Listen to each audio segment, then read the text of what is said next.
Hello, Dave. Ian. And we have a guest. Mental Ward from Everyone Racers. How's it going?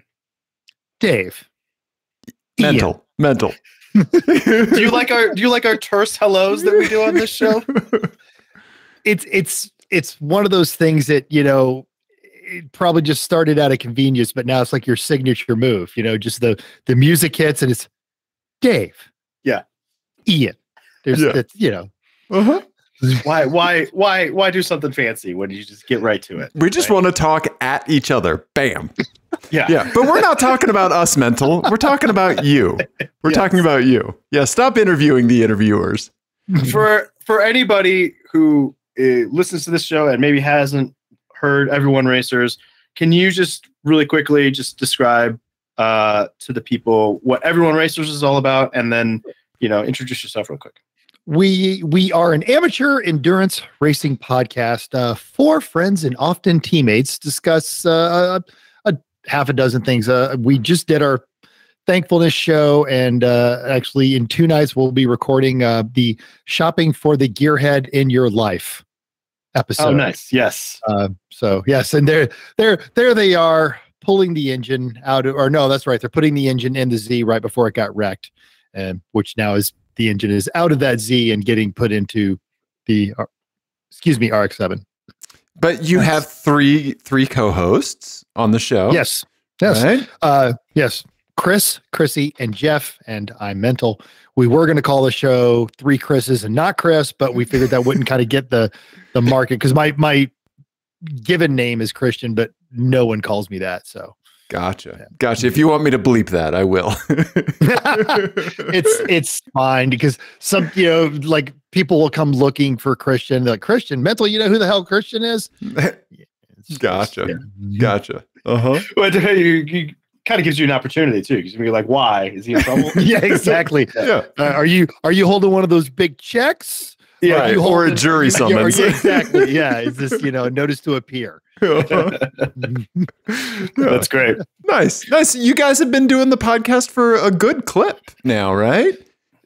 We are. We started in 2016, and so we're sneaking up on quite a few years. I think we're about 100 episodes behind you guys, but you guys were also Clear Coat before you evolved. You evolved into the Goliath of media that you are now. Yeah. Mm-hmm. And I should take this opportunity to apologize to your listeners, because you guys 2 weeks ago, you had Jake Thewes from Out Motorsports. Yeah. We had him on our show. He just great person, great racer.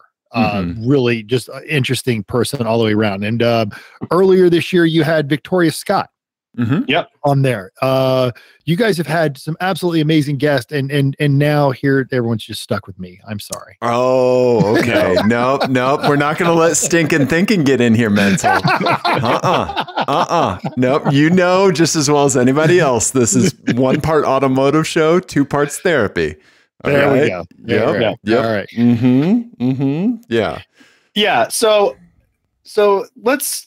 I was recapping the story of how we met, Mental, to my wife earlier today, and it's actually interesting. So I came on your show. Was it both of us, or was it just me? It was you two, and it was just me and Jeff. Right. We were doing that nice cross promotional thing, and I think that may have started. I think the link was Dr. Florida Man, who got us all. I think talking.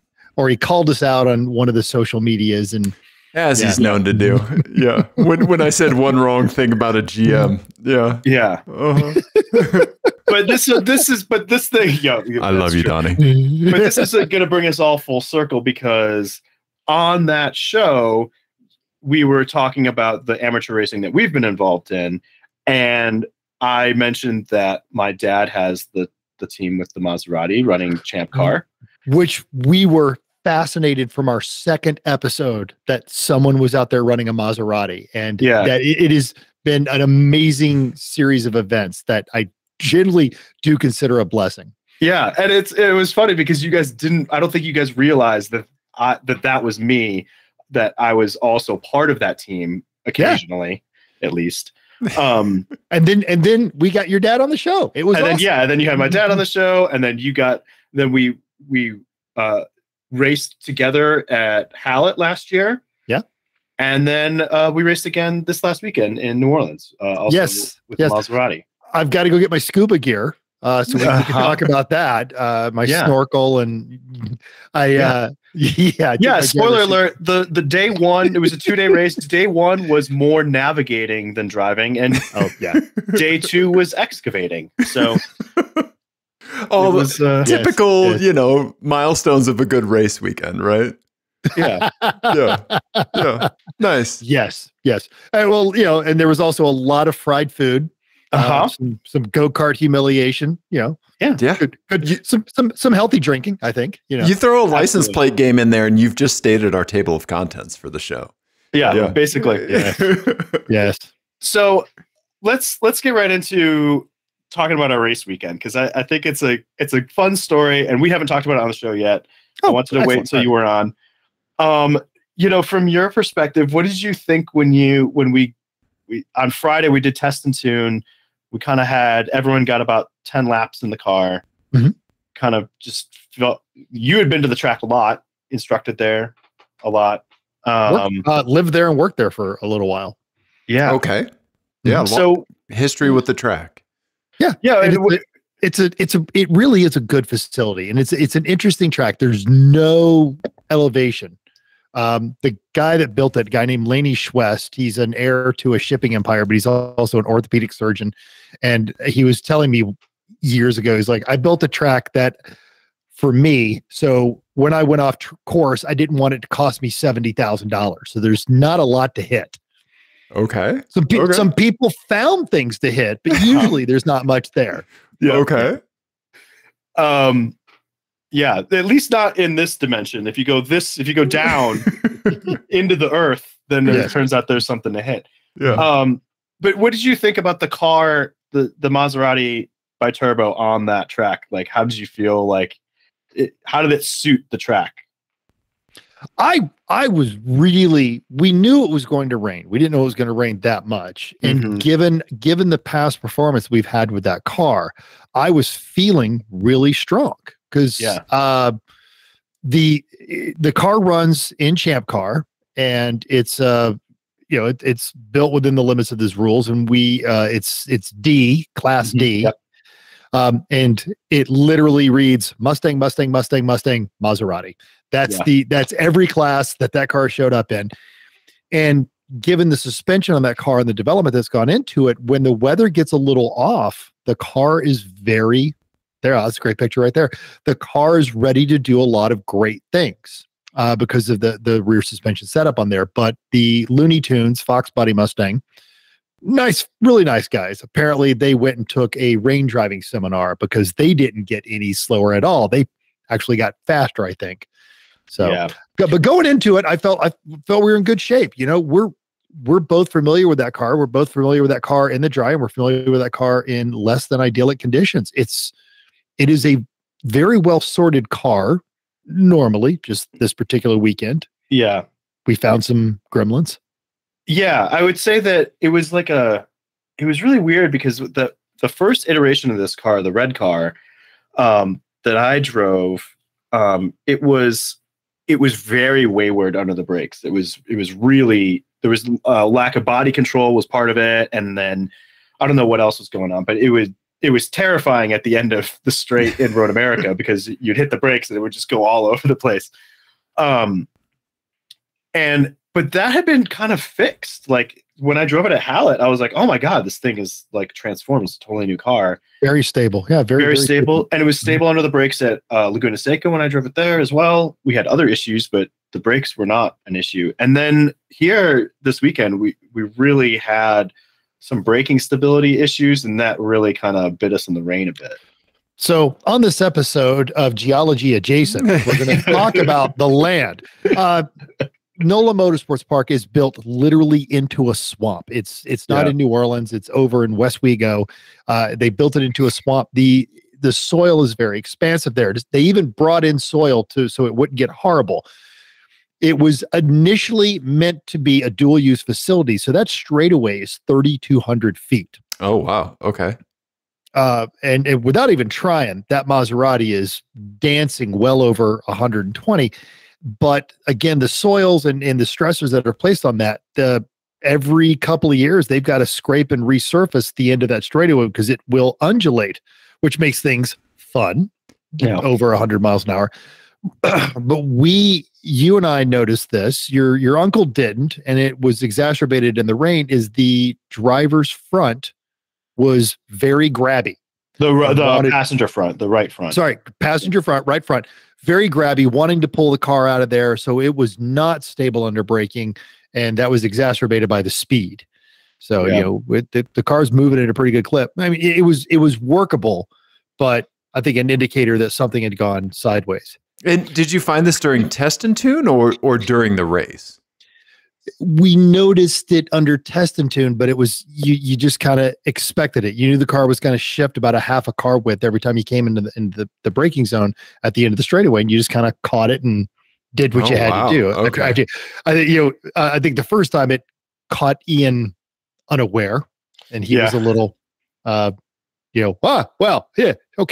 Well, and it was also my first time on the track, so I was still sort of learning the track, and so I was, I had watched a lot of videos, and I knew that it was going to be bumpy and that sort of stuff, but it did catch me off guard, like how much correction I had to put on it, and I was getting comfortable in the drive by the end of my laps, and I think I got out of the car, and I was like, okay, I know where I'm slow, and I know what I need to work on, and I think I can get faster tomorrow. That was the last dry lap I had. Smash cut to pouring rain. Oh, yes. Torrential downpour. Yeah. So we woke up on Saturday, and it was, like Bentel said, it had been raining all night. So the track was wet, and we thought we were going to get a window in the morning where we were going to get some dryness, where it was supposed to dry out. And it just never happened. It got to be a little bit changeable, I think. You'd classify it as changeable conditions for a little bit there, but then it just opened up and rained the entire day. So the advantage of a flat track is that you don't have to conceptualize a lot of suspension loading. You're just thinking about turning left and right, accelerating and braking. The downside is puddles of water. Yeah. Wow. Yeah. Yeah. Just standing water all over the place. Absolutely. And then it's kicking up water as you're going through. Right. And I think, Ian and I learned to hate every silver, light blue, and gray car there because they would just disappear. Yeah. And then, anything would come by that was red. We're like, okay, I can follow that. Yeah. This is a picture from Bill Strong. We'll put a link in to his YouTube or to his Smug Mug page where you can buy pictures from the race. Yes. So definitely want to give him credit. RacingStrong.com.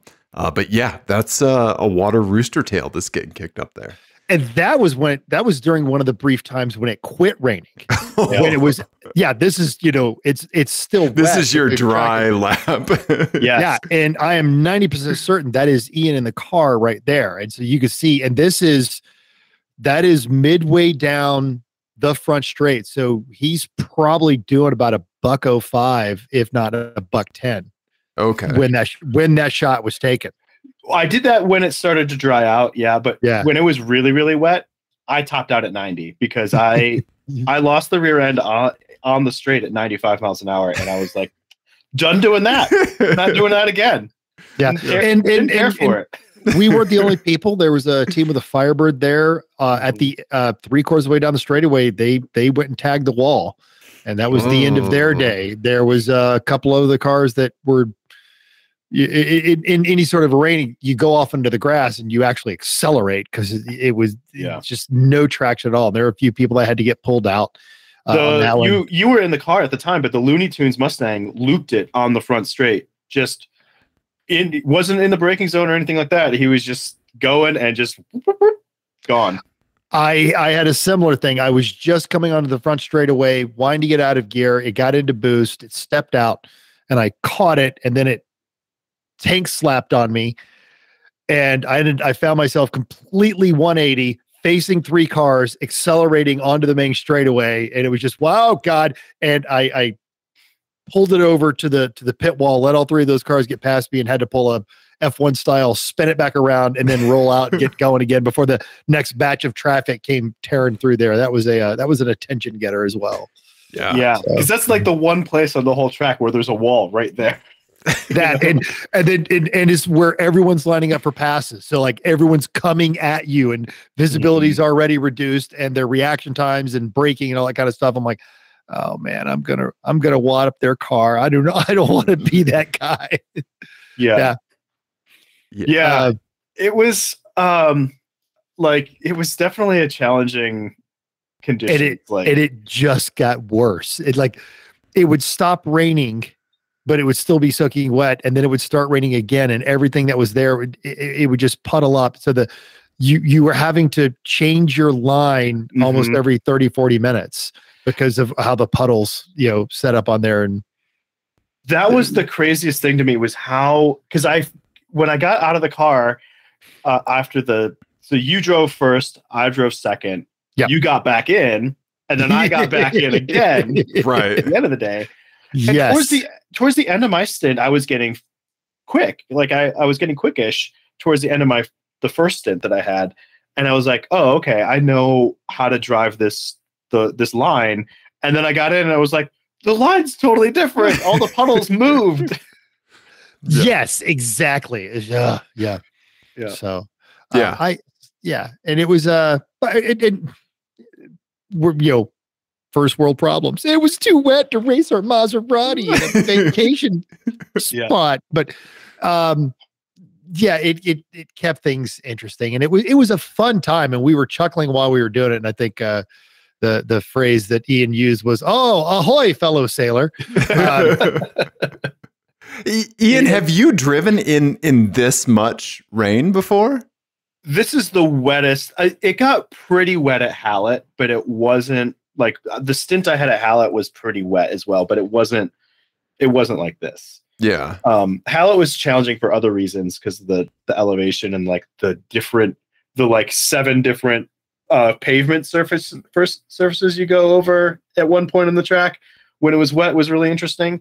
That wasn't so much a problem here. It was just the standing water here was the real hard thing that I had never dealt with before. And like I summed it up to Ian that like he statted up his D&D character. Like you level grinded, right? Like I mean you like threw a couple +1s at some skill sets, right? Mental. You've done a bunch of racing in the rain, right? I have.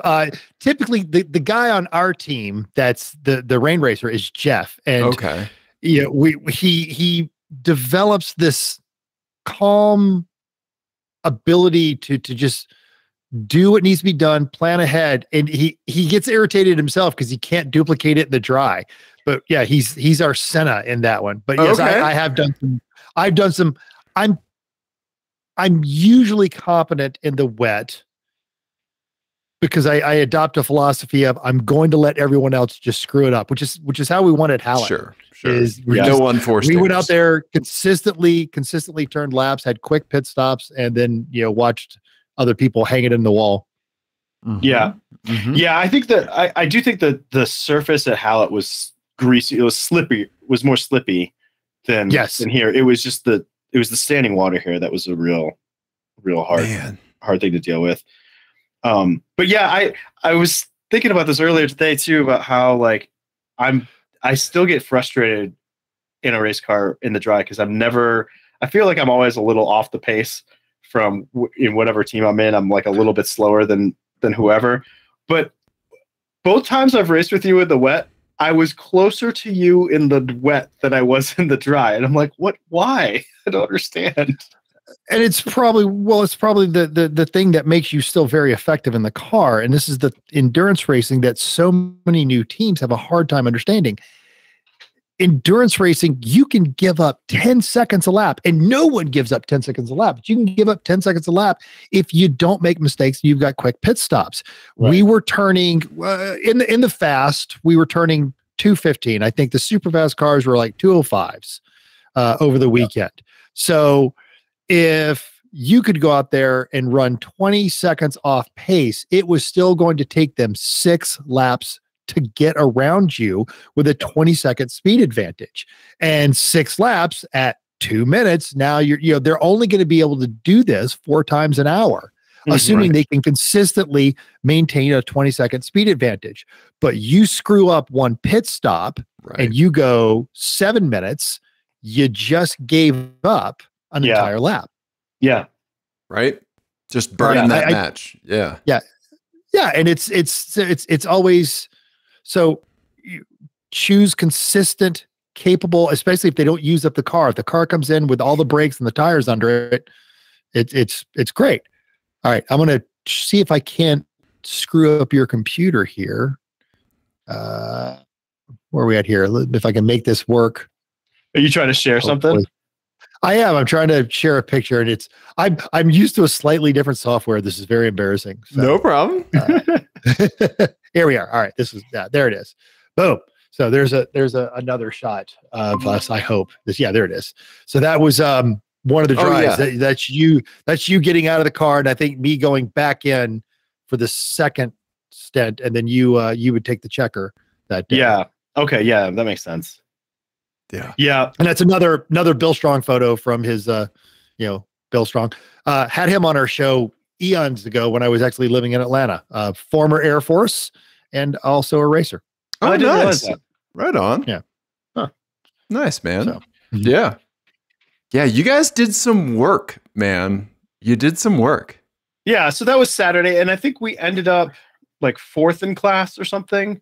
Yeah. We were doing all right, and then I completely missed a braking point and ended up shortcutting the course. So I pulled into penalty, and they're like, we don't care. But it was an additional pit stop, so that pretty much took us out of the running, because we were sneaking up on some of the faster cars because they just couldn't put down all the power. Yeah, and then we had a windshield wiper and a fogging issue. With plexiglass. And my infamous Barbasol trick, I learned, not mine, but our team's infamous Barbasol trick does not work on plexiglass.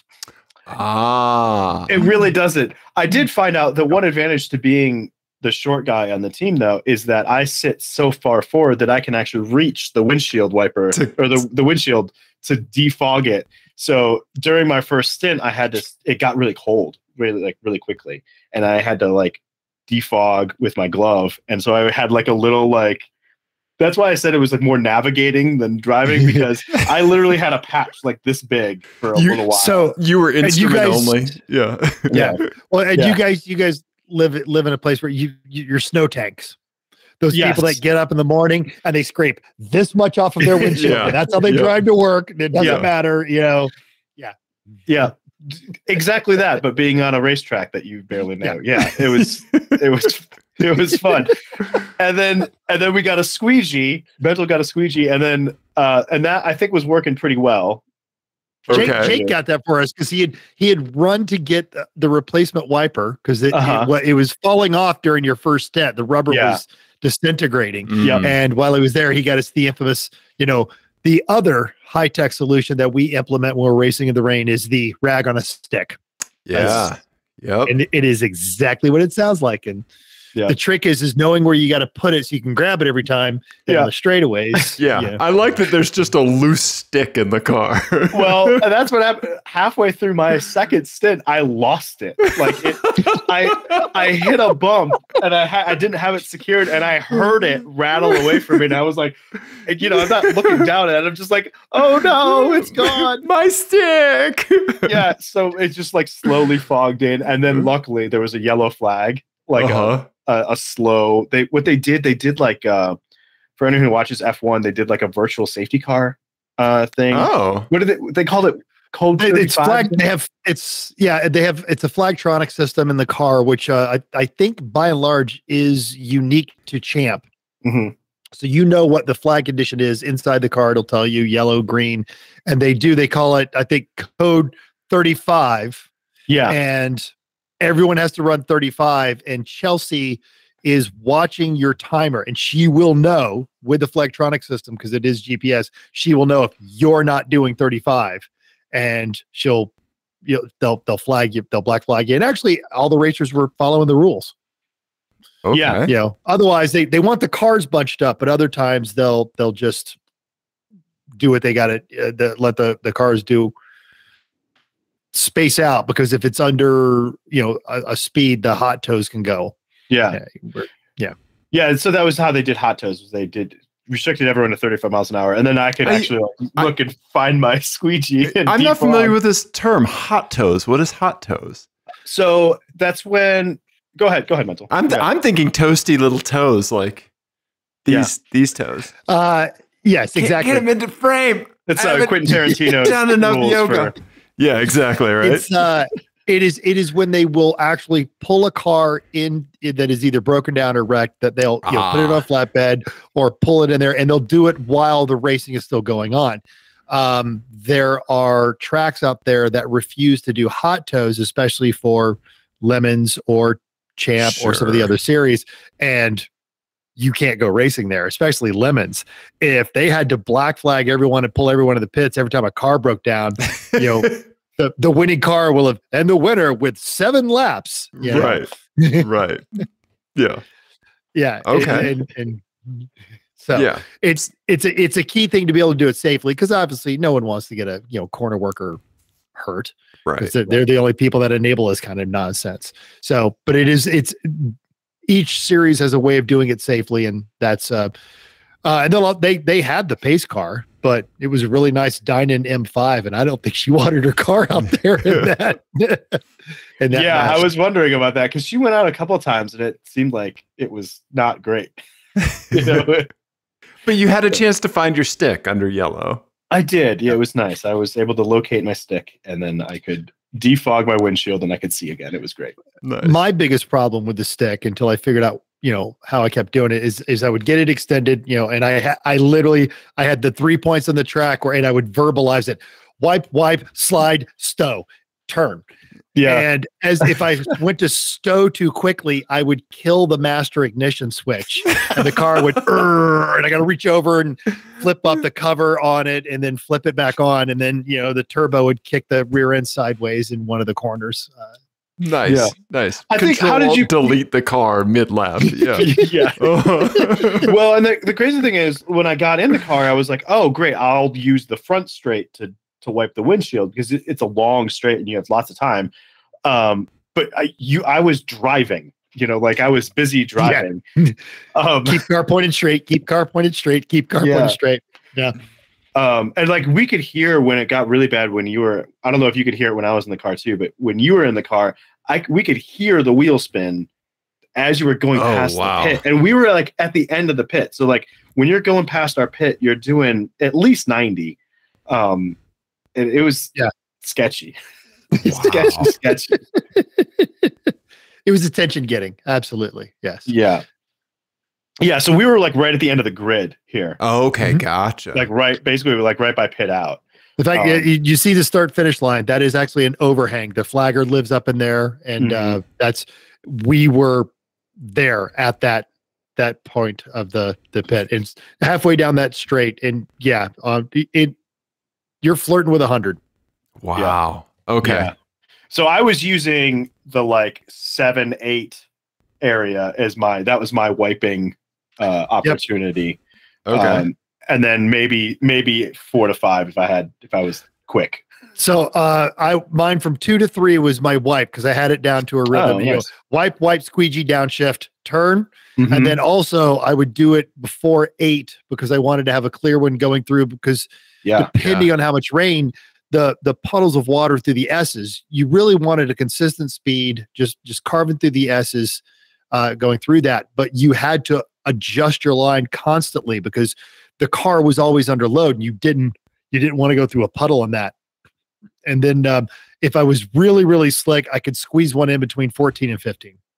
Oh, wow. Oh, wow. Yeah. Well, because that one I knew. I had the muscle memory down on that one, and coming around.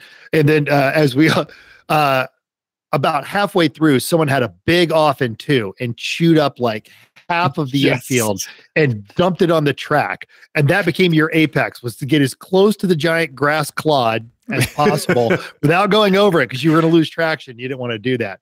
It was like a mountain. It was a mountain of swamp. They've excavated stuff onto the track. Okay. It looked like somebody took a fucking core sample and dumped it out of the track. Yeah. And we kept talking about it, and we were like, yeah, that became like my visual marker. Because the thing with having the track in the swamp is that there's not a lot of stuff off track to like, pick up on, right, drive towards or whatever. So that became my thing. Out of turn, like as I was turning into turn one, I would look for the grass clump. Yeah, you had a dirt clod pumpkin.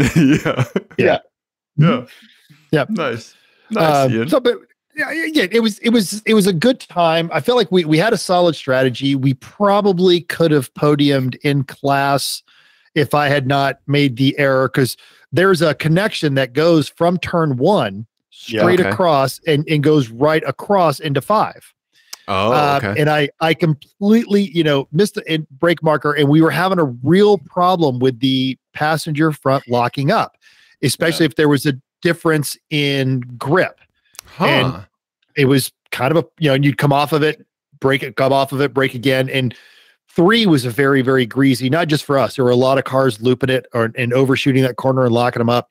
But I completely got into a puddle, went straight through 1, and came out onto 4. And I could have gotten away with it. I don't think anyone saw it, but it just felt like an underhanded thing to do, because I did actually, I got me around a car that we were competing for a position in class, and I'm like, I can't. Yeah.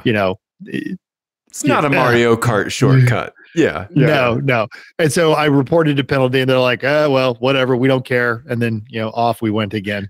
And that was one thing that I think we did kind of screw up, is that we missed, and that was an argument that we were having in the pit as you were in the penalty box, was we should fuel him now, so that way the next driver change is free. Because you're not beholden to a 5-minute limit. Right. Gotcha. Exactly. Okay. Yeah. And gotcha. And this was a big deal. Now, the pit out that they've got painted out there shows an exit at turn 16. It actually is as you exit 14 is where you pit out. Wow. And then you've got to drive all the way around. So pulling off that track was a substantial commitment. Especially in the wet, because it was wet. There we go. Okay. They had no cars going over it at speed, so it was just soaked through there. Yeah, you can see that pit lane right there. Like T13, T14. Yeah. Okay. Yeah. Wow. Yeah. Okay. And then also, there's the connection, where I tried to pull a Senna at the Senna versus Prost at the Japanese Grand Prix stunt, 50% of the show hosts get that. I got it. Yes. Yeah. Okay. Friday, your family got into town, so you weren't available. So me and Jake, who the Another Damn Build channel, and his we all got to go karting. And Jake was down there? Yeah, Jake was running, was crew. Okay. Yeah. Nice. Yeah. Okay. And he got to drive the car as well. He got some seat time on Friday. Nice. During the testing team day. He did great.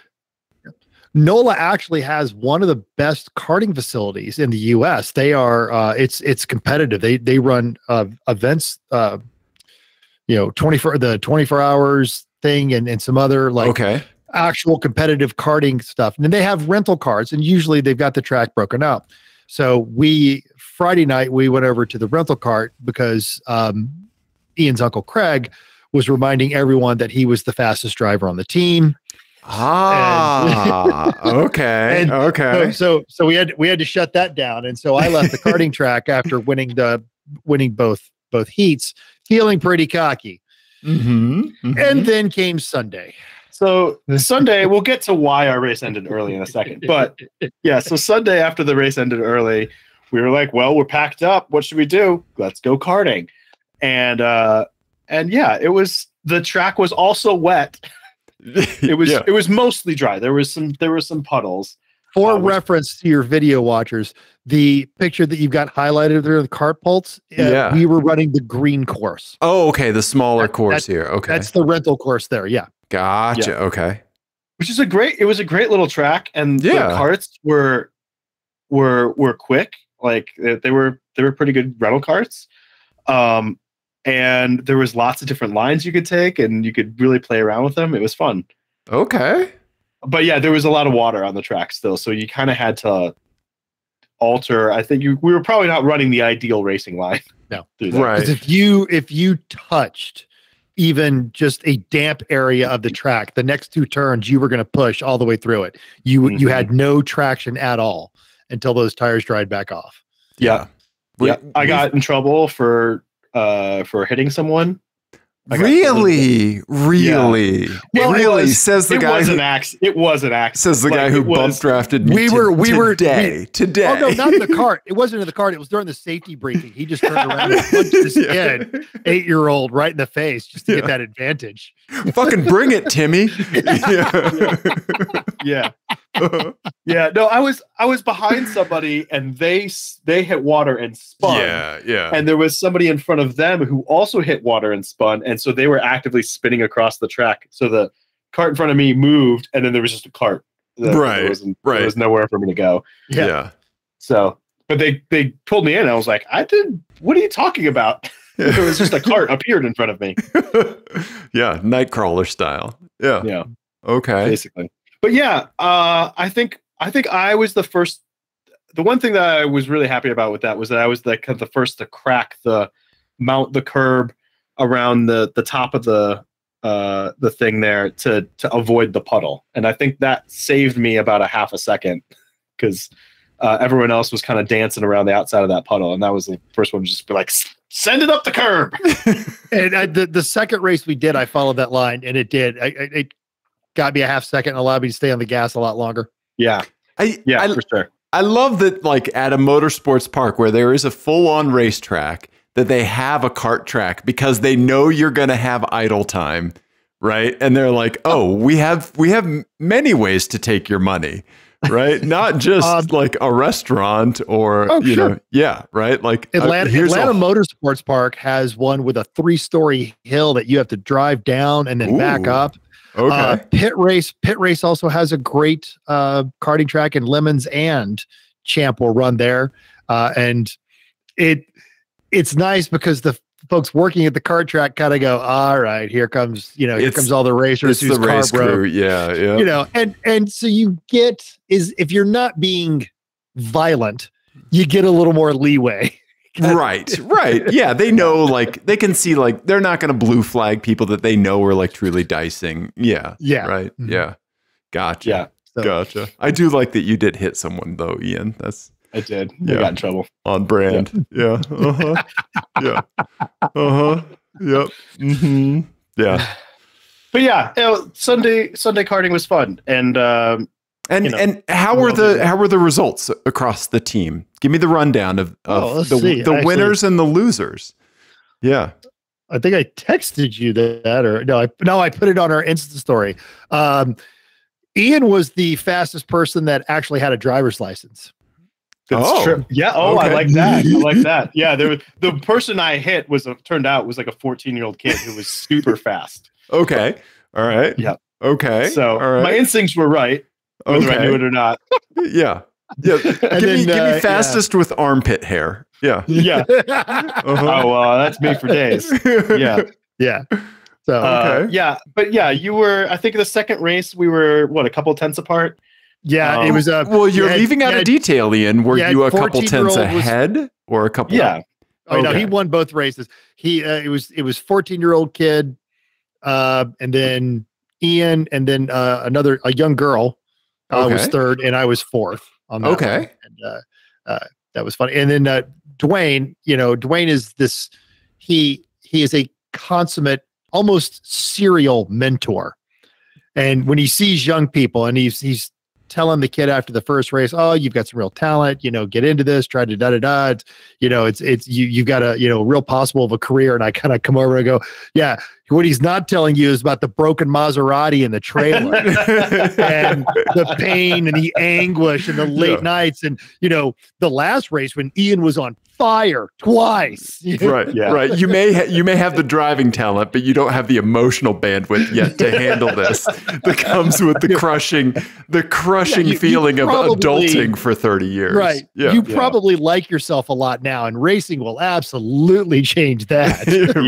Right. Yeah. Yeah, for sure. Although you'll probably have about the same amount of money at the end of the day, right? As to when you're 14, right? Yeah. And I've picked up this phrase over the last few years that racing is the most expensive way to meet the best people. That's really what it comes down to. Yeah. Gotcha. I like that. Yeah, right? Yeah. Yeah. Well, yeah. No, so karting was a good consolation prize. Because our day did end early on Sunday. So my Uncle Craig got in the car first stint on Sunday, and we did 20 laps, and then I think we have a picture of the aftermath. We do. How the race I do believe he was saying that he got pushed off, which I do buy. I think that someone was spewing oil onto the track, and the car next to him was losing traction, and he took a retreat over contact. Yeah, but it was on a part where the gators were really tall, and that ripped the entire splitter off the car, and then also took the oil cooler, and then sent him foraging for mushrooms in the mud. There's a lot of earth inside the car. Yeah, a lot of swamp inside the car. Yeah, that's not how you ground the electrical circuit.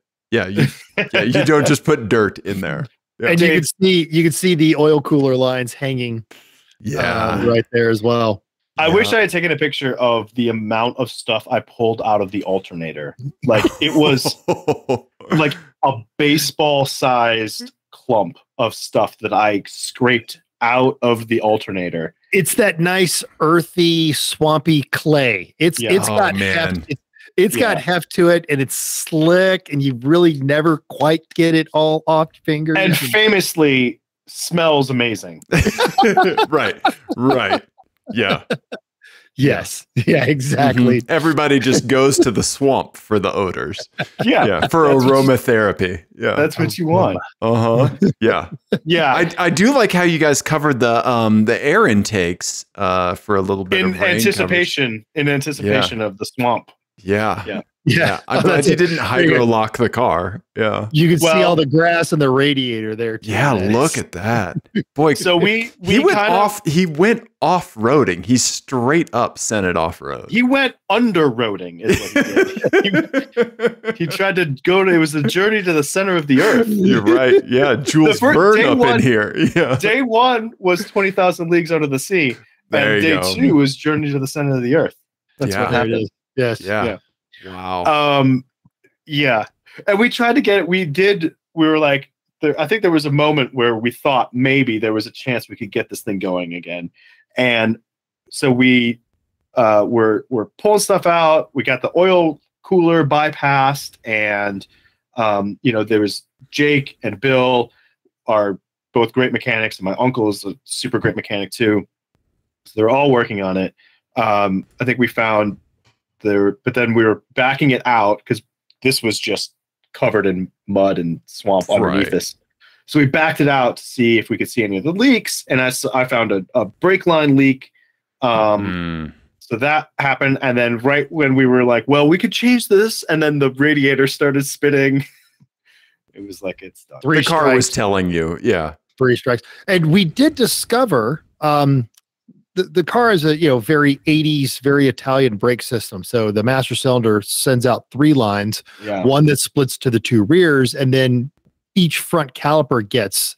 And the inside pads on both front brakes were almost to the backing plates, while the outside pads untouched. What? Why? It was really weird. It was after Saturday. I don't know. Like the calipers not floating correctly, like. which we think was contributing to our lockup problem, which was costing us at least 2 seconds the day prior. Ian and I were wrestling that. I would like to call out for anybody who's watching on the video, like the amount of mud, like at audio listeners. So the amount of mud, it's a lot, but there are some side vents, some side louvers cut into the car, into the front quarter panels, right? Yeah. So there's so much earth went into the front of it. Look at the side vents on the quarter panel. There's earth coming out of it. There was so much mud and stuff. It went through the engine bay and out the side louvers. Yes. Yeah. It was unbelievable amounts of stuff. So eventually we just found a hose and just sprayed it all out. It was disgusting. Mm-hmm. It was pretty rough. Yeah. Sorry, I just noticed that on the vents on the side louvers, and that's the call was coming from inside. The mud was coming from inside the engine. It's inside the car. Yeah. And this is after we've cleaned up a lot. We had scraped and the front clip that you were showing in the earlier picture. Yeah. That was in 40 pieces still out on the track. Gotcha. That front end is how it came in. Wow. Okay. On the flatbed. Oh man. Yeah. It was pretty gross. I think I see a clean spot. Right. Yeah. That's where I leaned on it and got a bunch of Wow. Holy cow, man. Yeah. It was an adventure that weekend. It was definitely an adventure. Well, I'm glad everyone was safe. Typical dead pedal weekend. Usually it's, a little bit of tension, some tight racing, flawless performance. This one, just bad luck. Mm-hmm. That's too bad, man. That's too bad. Thankfully, it's all it's not like frame bent, anything like that. Right. Yeah. Well, there was, I don't know. Yeah. Oh, really? Not from this. They think just might be good old fashioned metal fatigue, but they found a crack in one of the mounting body. So, but if you remember this iteration of the car started life as a show car. So this had been hacked up before my dad got to it. And turned it into a race car. And so I think there was either some modifications that were done where they were trying to get bigger wheels under it or something, or just a repair that wasn't done great, but a weld failed, so they're going to try to fix that. I think. I think worst case though, he's got another shell, because if you're going to race an oddball Italian supercar from the '80s, have more than one. Yeah. You need to have them like I have socks in my drawer. Yeah. I think he kind of does. I mean, the upside though, Friday night, we had some challenges because there's 6 of us, but we ended up having a great seafood dinner at one of the a place near the track, and we all just ordered one plate, and they served us a buffet. Like every plate that came to our table was the size of 2 heads, full of fried clams and onion rings and crab and catfish. It was fantastic. And then Saturday night, I got to take these guys to my favorite dive bar there in New Orleans, the Cooter Browns, just over off the Pearl. Okay. That was great, and the food was actually really good. And I will say that the music they were playing was fucking on point. It was like my iPod from 2010. It was perfect. Nice, really nice. Good. Right on. Yeah. And so then we experienced some good proper nylons while we were there. Nice, yes, man. Absolutely. I love New Orleans. It's so great. Yeah. Had breakfast at the cafe that we used to spend a lot of time at. Then the other 2 breakfasts were at the Waffle House. Yeah. Yep. Requisite Waffle House visit. Yeah. Yep. Well, okay. So if you had to, we'll wrap up real quick. Is there any takeaways from this weekend, or things that or things that I should work on? that's always my selfishly. I'm just going to use this as a as a feedback session. It was the same thing that you did at Hallett. It was when you got in the car on Friday. I think your first, I need to know track turns left here, right here, right, that sort of thing, was a 245. By the time you got out of it 20 laps later, you were sub 220, which put you right into the meat of what would have kept us competitive all weekend with the pit stops on that one. You know, I think all you know, you've driven this car twice this year. What this time? This is it this year. Oh, that's right. No, that's right. You were in Ozarks. But yeah, so it is just, you know, but all the other car stuff you're doing is clearly paying off. Chris, my co-host and teammate, says, you know, you're not going to get better at something doing it 4 times a year. Right. So you've got to find ways to, you know, train and augment and iRace and go-karting and running with the Lemons crowd that you running with up there in Denver. It's a good time. Yeah. So you're applying everything you need to go to get faster. I'm just getting old and fatter, so I'm getting slower. So whatever. It's untrue.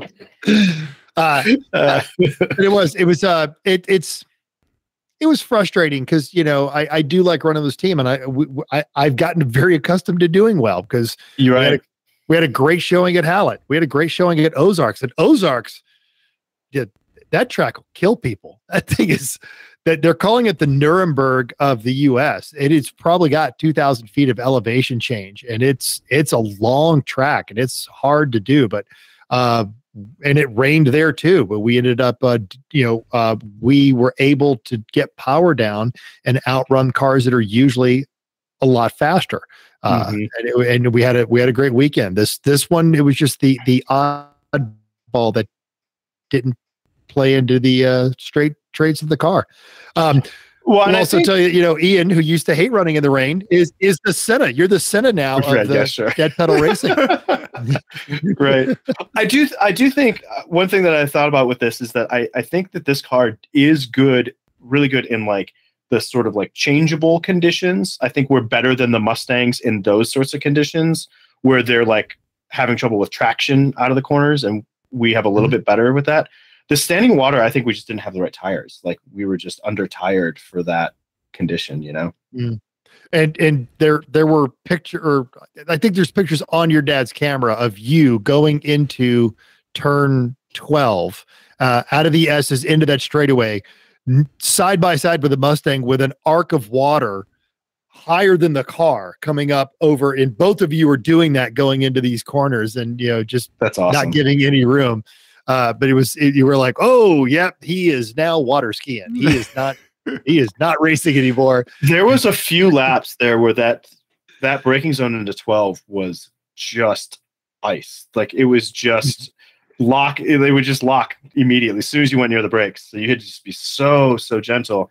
And then that was my spin. You talked about your spin. My one spin was I was trying to defend against that Mustang. And then oh yes, yeah,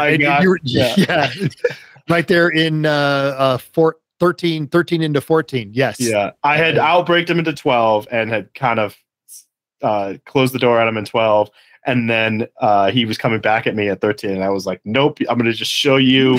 I had the inside, so I just like, here's the puddles. You can have the puddle line. I'm gonna have the dryish line, and you can be over there. And it worked, and then I got way ahead of myself and went to power too fast and just looped it right in front of me. Shit. Yeah. It was a graceful loop and recovery, and then back on it. I was so angry with myself. Yeah. I hear you. Well, yeah, we totally understand. Okay. So. Well, I do want to shift gears before we get too far because we're already going long, but there is one thing I wanted to ask you about because we started talking about it last weekend when we were at the track. So you used to instruct for one of the supercar driving experiences things. I don't know if you want to say which one. Oh no, it's a good company. It's Extreme Experience. If you're looking for most of the listeners of this show, it's not for you, because you'll want to do more than, unless the instructor knows you kind of a deal. But if you're shopping for a gift for a loved one who thinks they might be into cars, 100% recommend it. They've really gotten their safety protocols, their classroom time. It is all centered about keeping everyone who goes in there safe and happy. It's a good company, and they go to a lot of really great tracks. Yeah. Okay. Yeah. And I've actually done one here in Colorado. I did one at Pikes Peak, and it was great. Yeah. But the thing I want to ask you about with instructing is, because I've always been curious about instructing in general. But the question that I had was, I think we talk a lot about on this show about like getting into a new car and learning what you have to manage, right? Like that's the learning curve, because there's going to be something you have to manage in every car. Is that ramp up, is that more difficult or less difficult than a new person is in the driver's seat and you got to know what to manage with that person, right? Like, what is that learning curve like, where you're kind of like feeling out, is this person going to be super aggro and just send it? Or am I going to have to tell them like, go, go, go? Or how is that learning curve with each new person in the car? Because you don't get that much time. No, you don't. You very quickly tune into indicators. If it's four of them over there and they're all wearing the university hat and they begin and end every sentence with broski, broham, okay. Right. And the default for a lot of people is you want to, okay, they're going to get the car. I'm going to establish dominance, me alpha, you beta, you do what I say. And sometimes that works, but it's not going to achieve the goal, which is really, you want the person to have fun. So you have to end around that kind of mentality. And then you end up doing the same thing with the shy person. You have to end around what they're scared of. And yeah, you've got about 90 seconds to do it. So you're taking in some of their cues. I always start out, and this is actually part of the Porsche Club of America. Their national instructor qualification is the interview. Now you're doing it with a Porsche event. You're doing it with their car. Hey, tell me about your car. What have you done here? Blah, blah, blah. And it's always, oh, I've done this. I've added this and making about 470 horsepower. And you're like, what have you done with the brakes? Crickets. Okay. Today's the day I die. But you get him to talk about, what do you drive at home? And it's always one of those, they're always very embarrassed. Oh, I've got a Camry. I've got a Honda Odyssey minivan. I've got a truck. Oh, that's great. And then you relate what you need them to do to what they already know. I always like motorcyclists, because motorcyclists are trained to look ahead. I like long haul truckers because they're trained to look ahead. Long haul truckers do not like making immediate decisions. They like everything planned out well in advance, and you use that to their advantage. I've got a handful of canned lines that that illustrate how hard you need them to get on the brakes. Dads are terrible about hard braking in one of these cars. They want to ease into it because they know that that's going to be the Happy Meal that gets spilled all over the back of the car. So when I tell them, and I'll say that exact phrase, and I will look at them and go, today we're going to spill those chicken nuggets. And you can see them go, got it. That's how hard I've got to brake on there. And it's the same time. And in that environment, in the entertainment instruction world, it's a lot more cheerleading, and you're obviously you want to keep them safe, but I'm not trying to get them precisely on the line like I'm doing when I'm teaching at a track day for Porsche Club, or Vintage Auto Racing Association is having their University of Vera this third weekend in January, which I always sign up and doing that one. And that one, typically you're working with them over the course of a weekend, and you're really trying to get them fast. You're trying to build their own internal feedback loop to where they can correct themselves. Oh, okay, I'm having to turn the wheel halfway through the corner, so that's an indication that I turned too early. So next time I'm going to come into that corner a little deeper, and then and so you're trying to build that sort of thing. I think if you'd asked me the question when I first started, I would have told you it's easier to learn a car. Mm-hmm. But I've done it enough. I feel like I'm very good at it. And that actually relates kind of to my job. And it actually related when I was a high school teacher, and it related when I was in the military. Is I've got a minimal amount of time. I have to build a rapport. You have to trust me. Yeah. And then, so I'm trying to evaluate your psyche. Are you a numbers person? Are you a visual person? And then I'm watching your body inputs and what you're doing in the car to make sure that we're doing everything, good and proper. And then the whole time also trying to stay alive. And, every now and again, you're just going to reach over and go, nope, let's not turn the wheel right there. Okay, there we go. Kind of a deal. Right. Right. It's a good skill. It's a good life skill. I'm not the best at it, but Extreme Experience has actually built an entire curriculum where they've taken the best from a lot of their instructors, and a lot of Extreme Experiences instructors are full time. This is what they do. They travel with that company. They go everywhere. And I've raced with a lot of them. So mm-hmm. Josh Jenny is I think he's one of their chief instructors. He's kind of built a curriculum. He's great racer. A guy named Fred Fox really understands the psychology. Their chief of safety is a retired fire chief, and he was a racer in New Mexico. So they've established these skill set to understand the psychology of your client, get them having fun and enjoying themselves, and then keeping everything safe without having to go straight to aggression. Right. Yeah.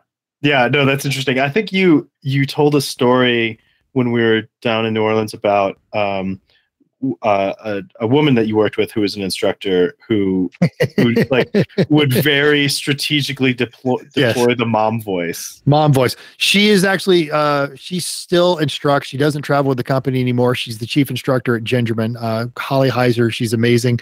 But yes, you could, because they have the videos, and we would at the end of the day we would watch her video. We would pick a couple of videos and critique, you could have done that better, but I love that phrase you used. And it was all about giving the other instructors more tools. And you could, every now and again, they would dig up one of her videos where this big tough guy is like, I'm not letting some tiny woman tell me how to drive a car. And then they completely goof it all up. And she would just, that inevitable, I thought we discussed you getting on the brakes sooner than that. And the big tough person would just go, I'm really sorry. Just tell me what it's okay. I'm not mad. Yeah. And then and it would completely recover the entire thing. And it's, So that's, great. My voice early on when I didn't have the tools that I had, I could go straight in. I used major voice, I would just, break right now, and that would get their attention because it was a change of tone and volume. And I have those in emergency situations, but I don't like to go to it because it puts a wall between you and the client. And I'd much rather just try and, have a good experience. And if you're shopping, check that out. Actually, one of my very good friends, Chris Mills, is their logistics, and he travels around with the entire thing. And I think if you use XX Chris as a discount code, that'll get you some if you buy one of those experiences for your loved ones. Good time. Nice. Yeah. On that one. Yeah. Very cool. Dave, when are you coming to the track? It's been pretty wild. So I would like to come back. I would like to come back and crew. Yeah. I just have to find the time. I got a lot going on. Yeah. Dave's a busy boy. Well, did you get the Fiat back together? You said you had like the whole front clip of it pulled off because you were trying to find a couple seconds at the autocross. I mean, well, your autocross season up there is probably over, isn't it? It is. Yeah. It is. Right. Yeah. So I got to put the snow tires on the Nugget and get it ready for next season. But are they made of snow? Why would you? Yes. Yes. I'm confused. Okay. They blend right in with the car. Yeah. No, I think that this year, and it's been very interesting watching Ian's development in how he's wanted to kind of evolve his motorsports involvement as well as mine. I think that this year was kind of an acceleration of our trajectories and kind of a little bit of honing where we wanted to be, right? I really dove into autocross. Ian is getting into not just the racing at Arrive and Drive, but the development of a car as well, right? And yeah, and he is bringing his experience now to the team, guys. Oh, this is what you need to work on here. And it was he was mentoring his guys at the last race. What? Oh, you mean the in September, yeah, he was the wise sage person going, I don't think that's true. I think if anything, I have maybe the most even. Like I'm a little more this, and some of them are a little more this. And you need both. You need the pingers, and you need the Matthew the rock steady. Yeah, yeah. I mean, that's us on the show, Ian. I mean, well, yeah. Yeah. If you guys are interested, you can go look it up. It's the VARA, Vera Racing, and it's the Vintage Auto Racing Association. They have their annual driver school. It's at Button Willow. So there's nothing to distract you because it is 45 minutes outside of nowhere, California. Right.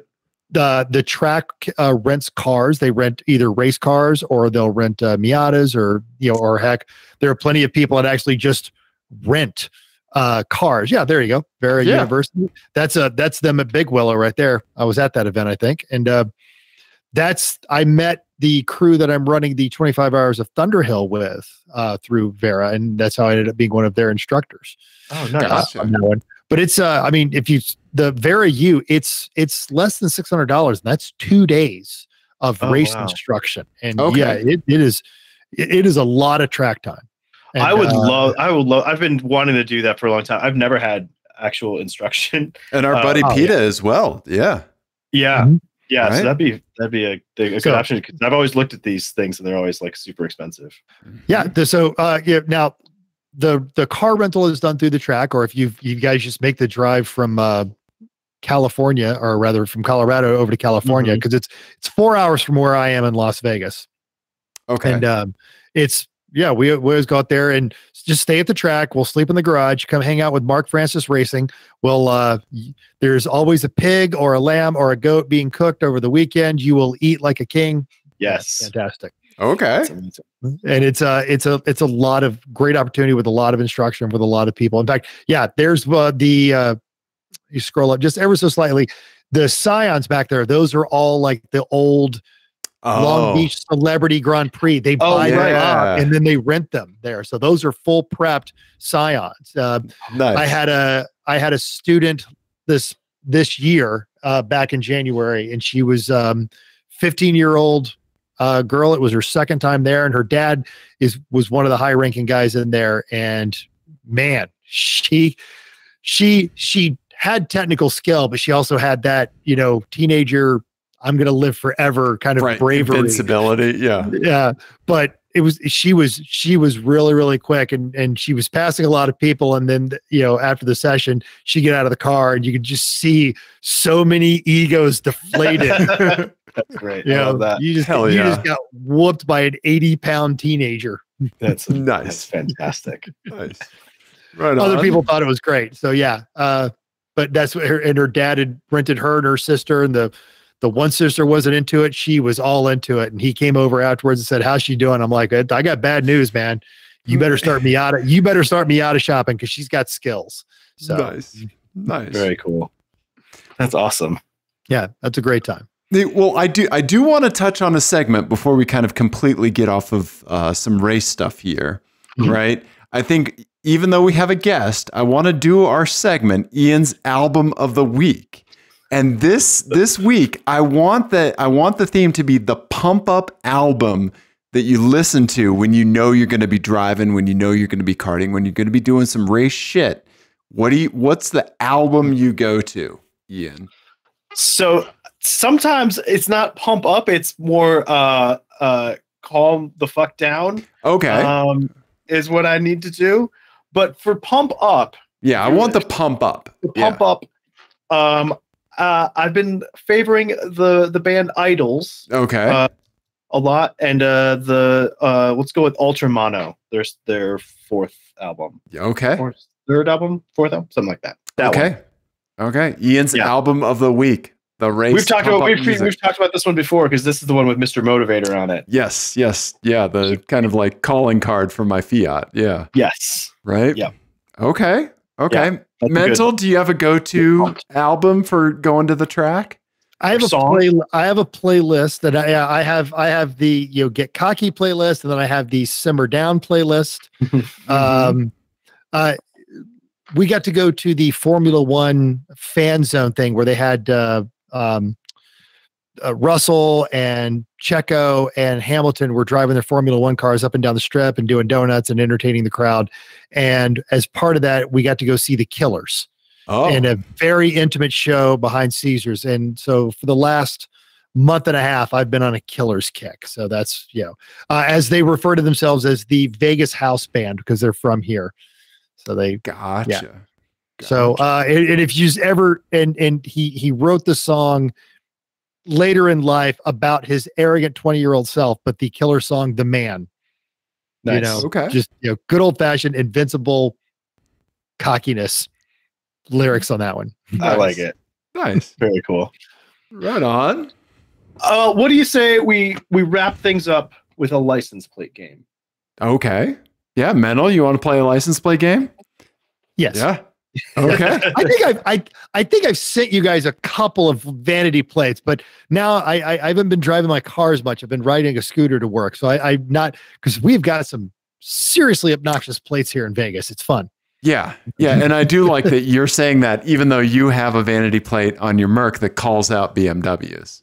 Absolutely. And I also have I now have a Volvo T5 V70 wagon. And the vanity plate I've got on that one is Moose. Okay. They wouldn't let me spell out just the animal, so it's MUUS because it was the only way I could. Yeah, Moose. Okay. Moose once bit my sister. Could you get umlauts? No umlauts. Yeah. I got a paint pen. I'm totally There you go. There you go. Yeah. Right. Okay, this is a track-themed license plate game. These are all cars that people have seen at the track. Okay? All right. Oh, I almost shared the answers. All right, this one is called Traction Not Tact. Here we go. Like all right. Okay. Up top. All right. Oh yeah. I've got a Cayman S. Yeah. I've got a very Jaguar, blue. Yeah. I've got a Jaguar F-Type, and I've got a Caterham. Yep. Proper. Okay. Yep. Yeah. And then the license plate. So I haven't seen these either. 2L Rocket, 2-liter Rocket. Swanky with a 5. And oh, come on. All right. So 2-liter Rocket, that's the Caterham. Yeah. Because nothing else in here has 2 liters. The Cayman is a 3.6, I believe. And the Jaguar is a 4.5 or a 5-liter. So, oh, come on. Oh, Cayman. Oh, Cayman. So, yeah. So that's the Cayman. You're right. Yeah. And then, Swanky. And I was going to go Swanky with the Jaguar because, Swanky, baby. Yes. Yeah. I'll behave. Yeah. Okay. I think that fits. I think those are, that's good. Yeah. That's got to be it. Right? Final answer. Lock it in. All right. Here you go. Congratulations. You've won the license plate game. Yeah. Very nice. Yeah. I like it. Thank you, Man, Tim. Look at all the tracks on the back of the Caterham. Yeah. Yes. Our buddy Tim sent that in along with some other track plates that we'll certainly keep in the hopper. But yeah, thank you, Tim, for sending that in. Yeah. Yeah. Right? That's great. I am really bad at recognizing track length. Yeah. It's just like the stickers. I'm always like, I don't know, squiggly lines. Well, the lower left-hand corner is definitely Button Willow. And I believe, let's see. Yeah. The one above that is that Laguna Seca? No. I believe the one at the top. No, Ian. I believe the one at the top is Laguna. Okay. No. And then no, Dave said no. On the top right? No.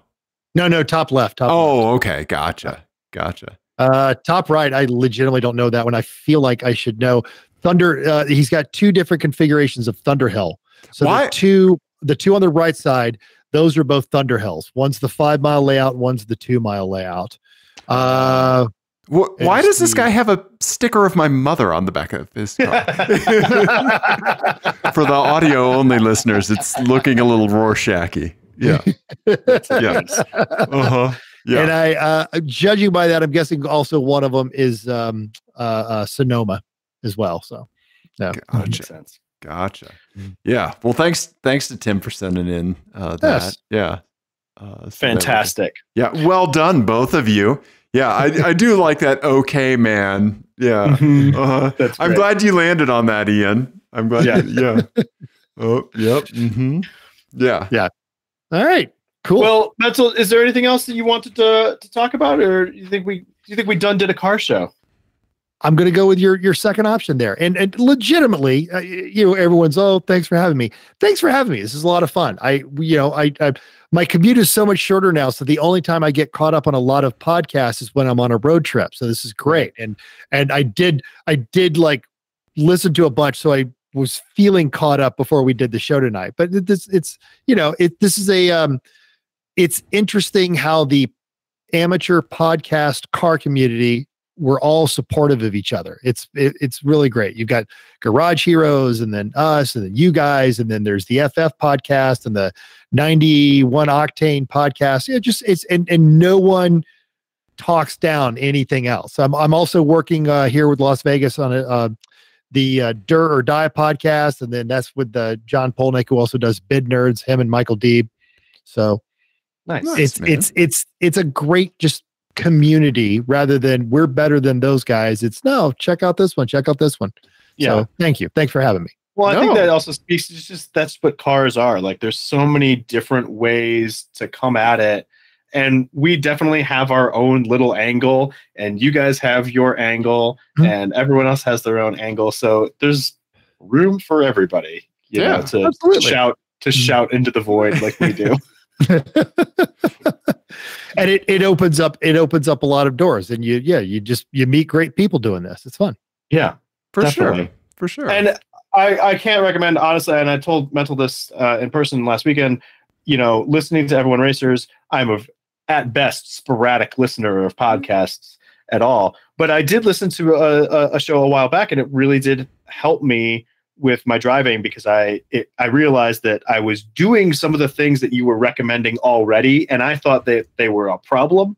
And then listening to your show, you were talking about, we talk about like break in a straight line, turn in, go to power, turn, like all that sort of stuff, like very like linear. But it's not, it's a blended, learn the basics and then begin to blend them like anything else you've ever done, Right. Yeah. And I thought, I'm like sometimes I get really mushy with those lines, in some quarters, because it just seems like it works well. And then I was like, oh, okay, well, that's, I guess, okay then. If it works, it works. So, yeah. And so, yes, your show is awesome, and I appreciate it. Absolutely. Yeah. Everybody, go check out Everyone Racers. It's in all the podcast places and YouTube. Yep. And YouTube. We're on all the socials under, it's either Everyone Racers or Everyone.Racers, and I'm sporadic about it, but we also even have a Reddit, E1R. So slash E1R. So usually it's just pictures of me when I go to Cars and Cafe here in Las Vegas. But yeah, right on. Lots of portions. Dave, if people enjoyed this, what should they do?